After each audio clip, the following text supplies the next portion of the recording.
Uncle Gary's Shed-opoly madness.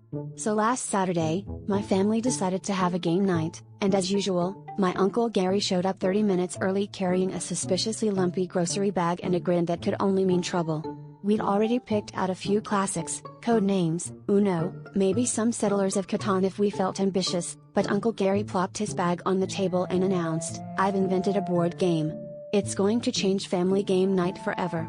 Naturally, everyone was intrigued. I mean, we all remember the last time Uncle Gary invented something, and Mom still hasn't forgiven him for the great glitter explosion of 2019.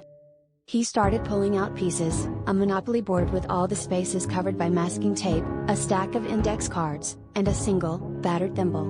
He handed out index cards labeled Shed Key, Mysterious Rake, and Moldy Lawn Chair, and explained, "In Uncle Gary's Shed-opoly, you collect as many sheds as possible, and the more sheds you have, the more power you wield in the neighborhood." We kind of just nodded along, because honestly, it was less confusing than his usual PowerPoint presentations about cryptocurrency. The game started off normal enough, except every property was labeled Uncle Gary's Shed. You'd land on a square, and Gary would say, "Oh, you've landed on Uncle Gary's Shed. That'll be 50 leaves or a promise to help me move my old mattress."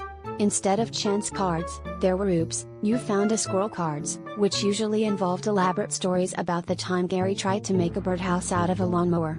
The rules changed every 15 minutes, mostly to benefit Gary, and the only way to avoid paying rent was to agree to inspect the shed's mysterious odor in real life. 3 hours in, my cousin tried to mortgage his shed to get out of picking up mystery buckets, and my aunt attempted to trade 2 rakes for a moldy lawn chair and visitation rights to her sanity. Finally, when we asked how the game ended, Gary leaned back and said, "Simple.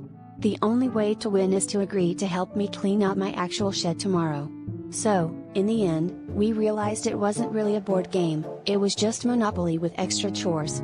I guess you could say I finally understood why it's called a board game.